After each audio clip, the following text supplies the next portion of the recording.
We think we're macho, we drive Formula One cars, we don't need that, but you do. Our relationship was pretty good most of the time, but you're never going to be best mates when you're teammates. Massey was incorrect in what he did. There's a lot of hype around Formula One at the moment, in no small part thanks to the popularity of Drive to Survive, which has got a lot of casual fans, kind of myself included, interested in the sport and the characters and the narratives. How real is it, having been in the sport for so long yourself? It's definitely different. If you want to watch, the purists probably wouldn't be so interested in it. I think the purists that love Formula One understand the sport and understand it's Hollywood-ised, if that's a word, kind of. But that's great because it brings in a different fan base. I think it's got people interested in the sport that probably weren't before because they get to see more of the behind the scenes of the sport. And the drivers' personalities a bit more, and the friction, and there's definitely added in friction between drivers, I would say, but it's definitely amusing to watch, and I think, as I said, if it brings in more fans to the sport, it's great. So a lot of the talk around Formula One at the moment, with the new season just starting, is still about the controversy from the end of last season. What did you make of that incident? Was Massey correct in how he judged the situation and the call that he made? It's obviously come out in the press over the last few weeks that Massey was incorrect in what he did. He took a judgment on the situation, which they say was outside of the rules. But I think, we're in 2022 now. We've had the first race of the season, which was amazing. It was great to see the fight up front, and we're into a new year. It didn't end, I don't think, 2021 the way anybody wanted it to end, in a controversial way. It was such a special season. Two of the best drivers I think we've ever seen, two of the best drivers that we've ever seen in the sport, going head to head, fighting for wins all the way through the year. Both of them, I think, really lifted their game through the year, and I think it was the strongest Lewis that we've ever seen, and obviously Max in a competitive car. So a great fight all year, but yeah, it's sad that the championship was decided by a call from obviously from the stewards that a lot of people are unhappy with. And the rivalry between Hamilton and Verstappen was the driving narrative throughout the whole season and will continue into this year. They had a few incidents last season, a couple of crashes, one really bad one when Verstappen ended up on top of his car. Do you think Verstappen is too aggressive in the way that he drives? I think he's definitely aggressive. Too aggressive? I don't know. I think for Lewis, he's always been a very calm, calculated, well, the last few years especially, has been a very calm, calculated character. And that's why he's continually winning world championships. And now he's got this younger driver coming in and fighting him for the championship. And the start of the year, Lewis was giving up in race situations in terms of Max would push him to the limit, Lewis would back out because it's the right thing to do for a championship. But it got to a point where he had to push back against Max, and I think the first one was at Silverstone, and he had to drive a little bit more aggressive, outside of his comfort zone maybe a little bit, and that was the only way that he could take the fight to Max this season, to show that he wasn't going to back down in every situation.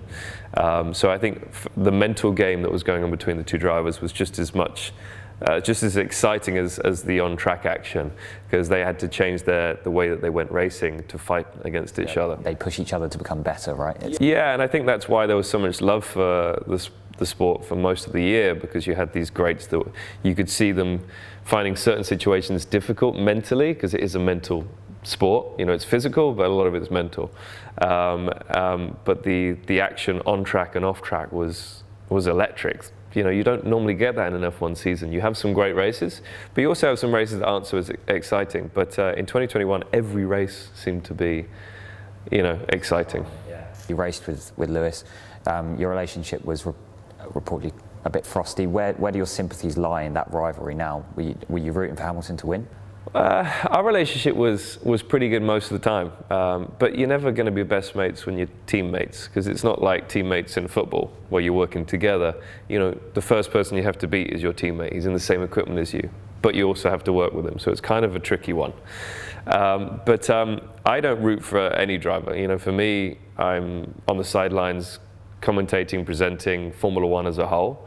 I love to see the drivers pushing each other hard, and I think for F1 it's such a special battle having these two drivers, a driver that is, you know, in terms of his results, the best we've ever seen, Lewis Hamilton, and Max, the young shot that's coming into the sport and was quick from day one, but eventually now has a car that can fight for championships. So it's a special time in F1 having two greats racing, and I think everyone that's involved in the sport is really enjoying that fight.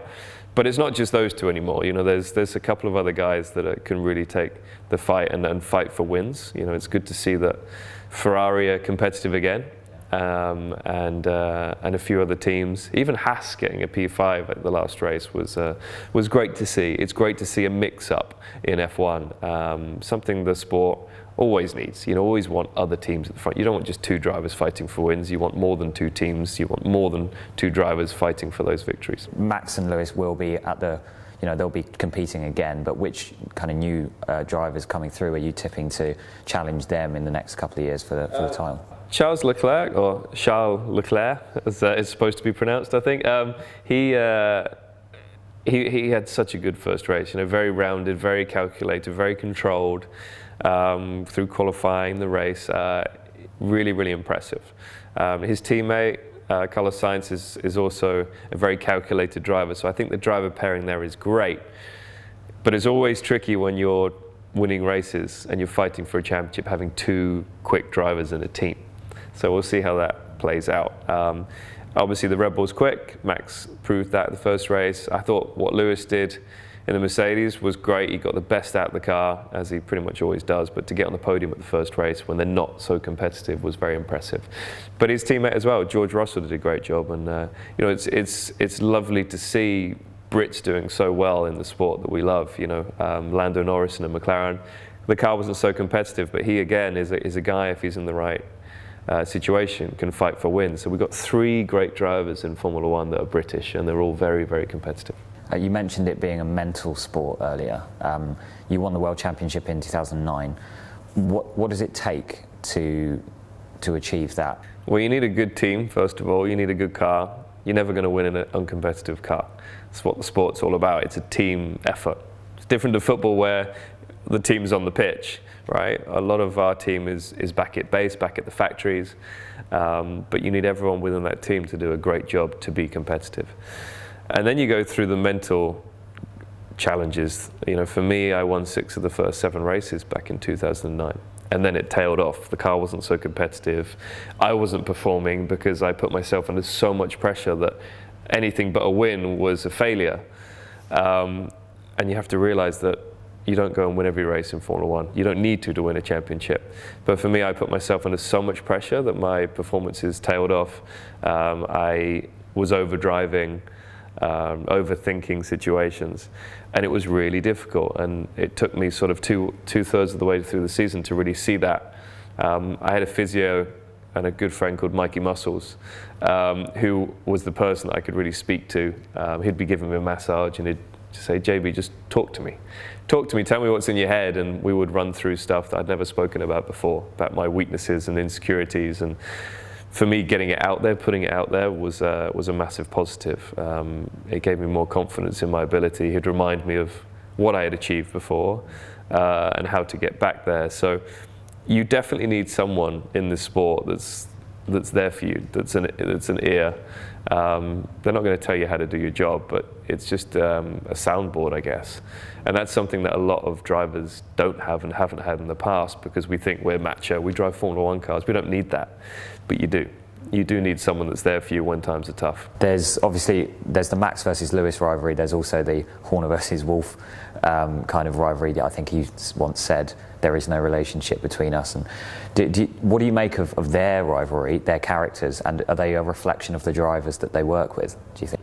I think it's just, well, first of all, I think it's great that we have rivalries in the sport, and I think it's definitely healthy to have that.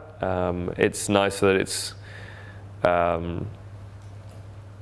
in public. It's not just talking behind each other's backs. You know, they know exactly where they both stand. They're both working for the 2 best teams in the world, and they are a spokesperson for them. So, yeah, I like that it's it's out in the open and sort of airing their dirty laundry. I think it's great. It's great for the sport, and it's a show. Formula One is a show. It's a sport. It's a show. It's entertainment, and it's nice that we're able to really feel. I think for people to watch Formula One and feel that they're actually part of it, able to see the good as well as the bad in the sport. Some other recent news in the sport is the return of Kevin Magnussen. What do you make of his return and the circumstances in which it happened? I'm a big fan of Kevin. Just as a person, he's a good friend, and we were teammates together back in 2014 at McLaren. And he's extremely quick. I think for him, it was a massive shock coming into the sport, because his first race was great. He was on the podium. And then it was a lot more difficult. And I remember him saying to me, I thought this would be a lot easier than it is. But you suddenly realize you're racing against the best in the world. You come into the sport thinking you're great, but everyone has achieved what you've achieved through the lower series. It's the best in the world, and I think he initially found that difficult to come to terms with. But he's worked hard, and I think him having a year out of the sport, losing his drive at Haas, it hurts. But he's gone away. He's raced in IMSA in endurance racing. He's done really well, been very competitive, and he's had the call to come back at the last moment and come back and just smashed it. Great to see, qualifying P7, finishing P5 in his first race back in F1. I think he's just done a tremendous job, and really, really proud of the guy. I think he's done a lot, and it's nice for him to have his daughter at the race as well. Because he had a kid, and for her to sit, well, she's not going to remember, but for her to be there for his such a special race in Bahrain is pretty nice. Obviously, he returned in quite unprecedented circumstances. With the departure of the team sponsor and Mazepin. Do you think sport in general, not just F1, obviously there's a lot of this in football as well, do you think sport in general now needs to consider who they're doing business with? I think that's doesn't need me to say that. I think everyone understands that at this moment in time, and there's been a lot of change over the last few weeks in sport with sponsorship and who they're employing and what have you. So yeah, I think we all understand that's it's changing times right now. There has also been a lot of changes in F1 in terms of the safety around the sport. 'Cause obviously, highly dangerous sport. You've had a couple of big crashes yourself. What safety changes do you think maybe could come in soon to build on this? Like obviously, the halo is a relatively new invention that's saved a couple of lives, I think. No, I think Formula One is a dangerous sport. When you have a pass to go to the race, it says Formula One is dangerous, and it always has been, always will be. Cars are doing 230 miles an hour, but to be fair, any sport that has any contact with another human being is also dangerous. You can injure yourself playing football, golf, rugby. I mean, they're all reasonably dangerous, and you understand the risks when you're playing that sport. Formula One is obviously no exception, but it's nice to see that the FIA doing what is necessary to keep it, trying to make or help the sport become a little bit safer. The circuits that we race on these days are extremely safe in Formula One. The cars are improving all the time. The halo has definitely saved some lives, which is fantastic to see. I think, if you're going to race in motorsport, Formula One is the safest motorsport you can do.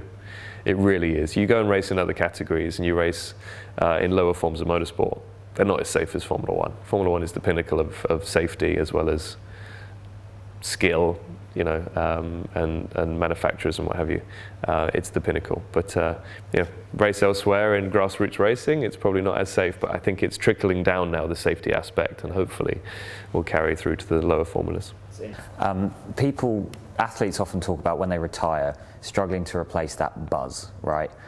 So they get into other sports or they go into other ventures to try and replace that adrenaline hit. In Formula One, that adrenaline buzz must be stronger than any other sport, I imagine. So how did you adjust to that kind of change in lifestyle? How do you replace that feeling? I could say yes to that, but I don't know other sports really, so it's difficult. I think it's not the speed in Formula One, it's the adrenaline that you get from competition. So I'm sure playing football at a high level or any sport, the adrenaline is so high. So I think that's the biggest thing, to try and